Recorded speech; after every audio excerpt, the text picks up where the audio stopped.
Assalamualaikum warahmatullahi wabarakatuh. A'udzubillahi minasyaitonirrajim. Bismillahirrahmanirrahim. Alhamdulillahi rabbil alamin. Wabihi nasta'inu ala umurid dunya waddin. Asyhadu an la ilaha illallah wahdahu la syarikalah wa asyhadu anna Muhammadan abduhu wa rasuluh la nabiyya ba'dah. Allahumma shalli ala Muhammad wa ala ali Muhammad kama shallaita ala ali Ibrahim innaka Hamidum Majid. Allahumma barik ala Muhammad wa ala ali Muhammad kama barakta ala ali Ibrahim innaka Hamidum Majid. Subhanaka la ilma lana illa ma 'allamtana innaka antal alimul hakim. Rabbi shrah li sadri wa yassir li amri wahlul 'uqdatam min lisani yafqahu qawli. Amma ba'd. Dalam kesempatan ini saya mengajak dan mengingatkan diri saya sendiri, tuan-puan, bapak, ibu, saudara dan saudari, untuk kita saling mengingatkan atau saling berpesan dengan kebenaran yang bersumber dari Al-Quran dan As-Sunnah. Tuan-puan, bapak, ibu, saudara dan saudari sekalian yang dirahmati Allah Subhanahu wa ta'ala, kita sambung perbincangan kita mengenai fiqhus sholah, yaitu sifat sholat menurut sunnah Rasulullah sallallahu alaihi wasallam dan mazhab ulama. Dalam kesempatan kali ini kita membincangkan tentang membaca Al-Fatihah adalah fardu dalam sholat. Setelah membaca ta'awudz atau al-isti'adzah, a'udzubillahi minasyaitonirrajim, Imam Asyraji dalam kitabnya Al-Muhadzab mengatakan, kemudian seseorang membaca Al-Fatihah. Membaca Al-Fatihah adalah satu fardu dari fardu sholat. Dalil yang mewajibkan untuk membaca Al-Fatihah adalah hadis yang diriwayatkan dari Ubadah bin As-Samit radhiyallahu anhu, anna Rasulullah sallallahu alaihi wasallam qala la salata liman lam yaqra bi Fatihatil Kitab. Hadis riwayat Al-Bukhari nomor 756 dan hadis Muslim nomor 394. Maksudnya, sesungguhnya Rasulullah sallallahu alaihi wasallam bersabda, tidak ada salat bagi orang yang tidak membaca Fatihatul Kitab atau Al-Fatihah. Imam An-Nawawi mengatakan dalam kitabnya Al-Majmu' bahwa membaca Al-Fatihah merupakan satu fardu dari fardu sholat. Telah ditetapkan bahwa tidak akan ada satu surat dari Al-Quran yang menempati kedudukan bacaan Al-Fatihah. Penetapannya adalah sama untuk seluruh sholat, sama ada sholat fardu dan sholat sunat, sholat yang bacaan Al-Qurannya terdengar dan tidak terdengar, sholat seorang laki-laki dan sholat seorang perempuan, sholat musafir dan tidak musafir, sholat kanak-kanak dan orang tua, sholat orang yang berdiri, sholat yang duduk, sholat yang berbaring dalam sholatnya, dan sholat dalam keadaan sangat takut dan selainnya. Penetapannya adalah sama, semua wajib membaca Al-Fatihah. Penetapannya juga wajib membaca Al-Fatihah adalah juga sama untuk seorang imam sholat, makmum, dan munfarid. Munfarid adalah seorang yang sholat sendiri. Tentang makmum ada pendapat dhaif bahwa sesungguhnya Al-Fatihah, membaca Al-Fatihah tidak wajib atasnya dalam sholat yang bacanya terdengar. Pendapat ini adalah dhaif. Perkara ini akan dijelaskan nanti. Bacaan Al-Fatihah telah gugur dari orang yang sholatnya masbuk dan imam menanggungnya dengan syarat bahwa ada rakaat tersebut dihitung ke imam. Mengenai bacaan Al-Fatihah dalam sholat ada beberapa pendapat ulama. Di mazhab ulama tentang bacaan Al-Fatihah dalam sholat, Imam An-Nawawi mengatakan mazhab Asy-Syafi'i berpendapat bahwa bacaan Al-Fatihah telah ditetapkan kewajibannya dan tidak sah sholat seorang yang mampu membaca Al-Fatihah kecuali dengan membacanya. Pendapat ini telah dikatakan oleh jumhur ulama dari kalangan sahabat Rasulullah Sallallahu Alaihi Wasallam, at-tabi'in, dan orang-orang setelah mereka.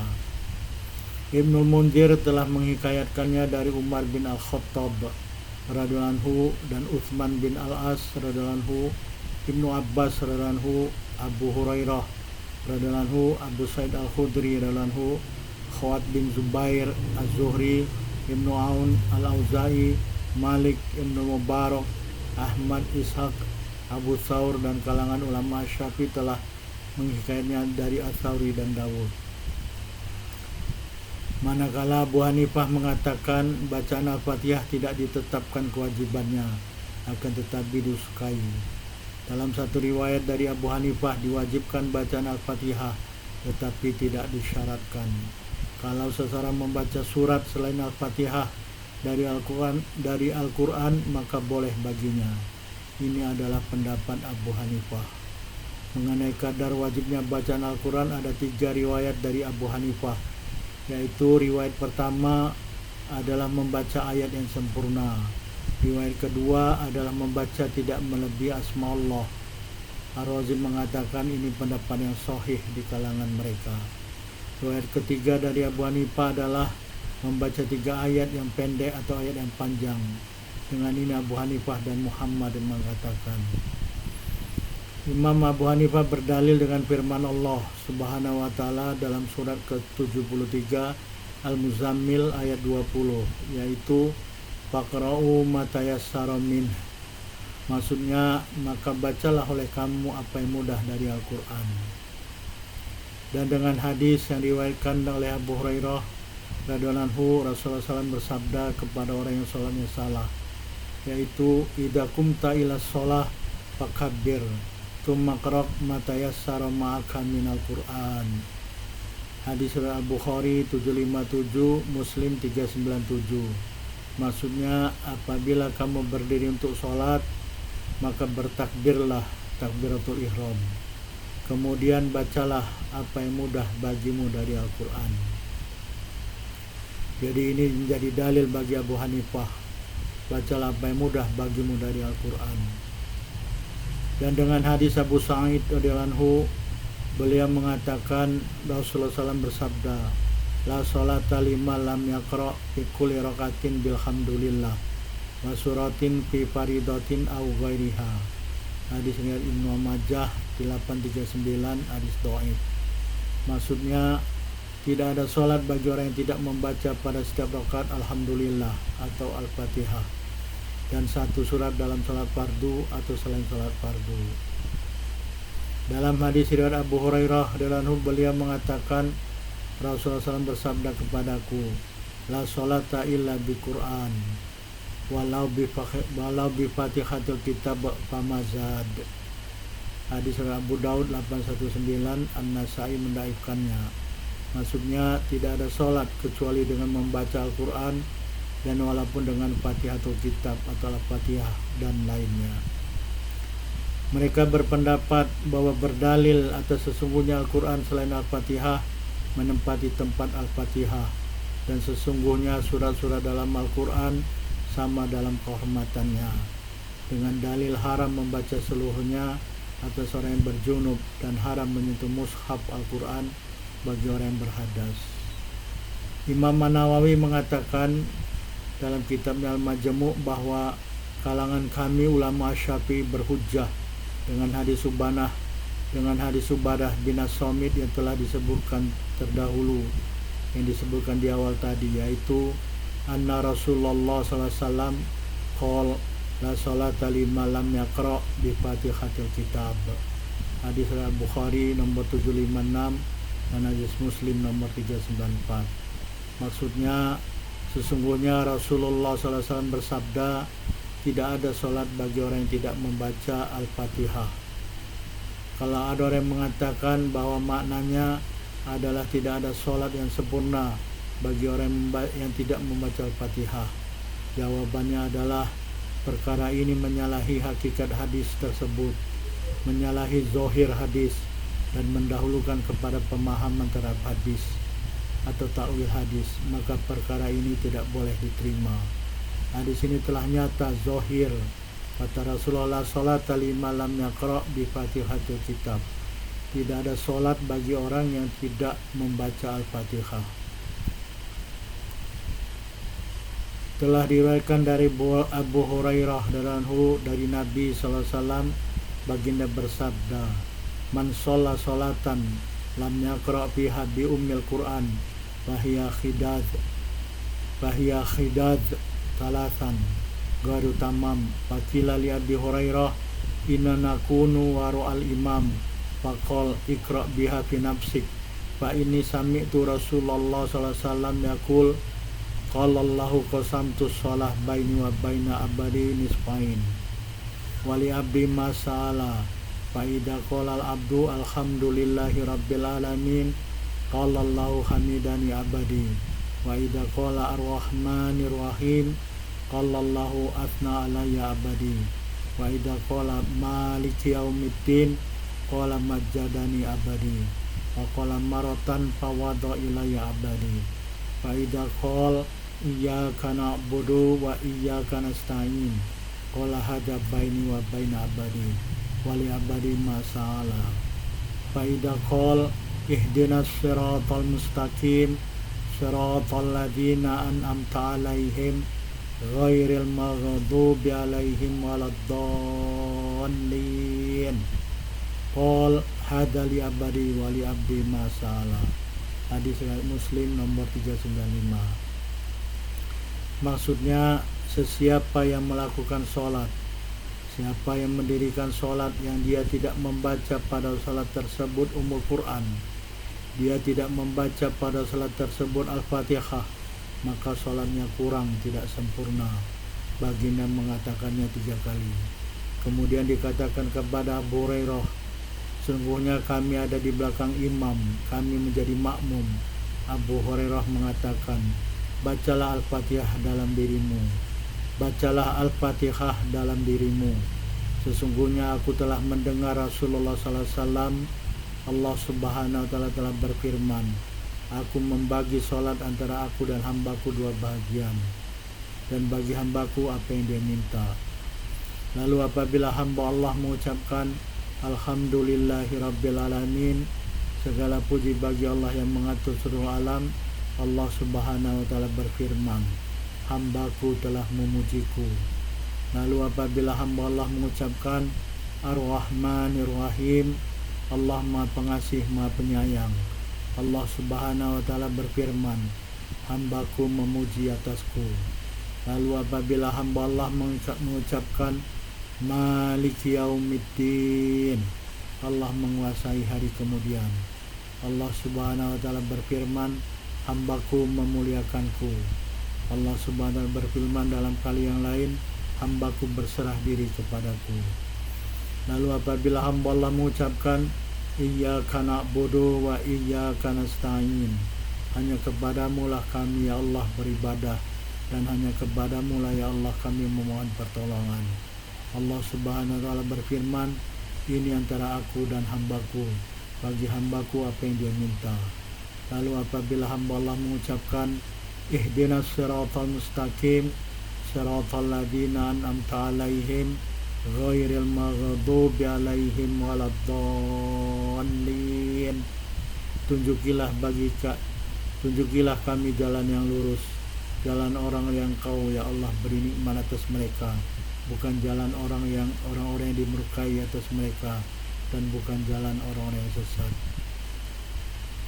Allah Subhanahu wa Ta'ala berfirman, ini bagi hambaku, dan bagi hambaku apa yang dia minta.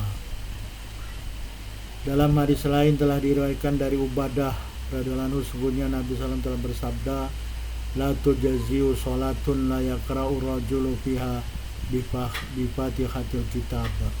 Hadis riwayat Ad-Daruqutni jilid 1 nomor 321. Maksudnya, tidaklah cukup sholat seseorang yang tidak membaca dalam sholat tersebut Fatihatul Kitab. Jadi tidak cukup sholat seorang yang tidak membaca dalam sholat tersebut surat Al-Fatihah. Ad-Daruqutni mengatakan isnad hadis di atas adalah sahih hasan dan perawinya seluruhnya terpercaya. Telah diriwayatkan juga dari Abu Hurairah radhiyallahu anhu, beliau mengatakan Rasulullah SAW bersabda, la tujzi'u salatun la yuqra'u fiha bi Fatihatul Kitab. Hadis riwayat Ibnu Khuzaimah nomor 490 dan Ibnu Hibban nomor 1789. Maksudnya tidak cukup sholat yang dalam sholat tersebut tidak dibaca Al-Fatihah. Imam Nawawi mengatakan Ibnu Khuzaimah telah meriwayatkan hadis ini dengan lafaz di atas. Abu Hatim dan Ibnu Hibban telah meriwayatkan dalam Sahih kedua-duanya dengan isnad sahih.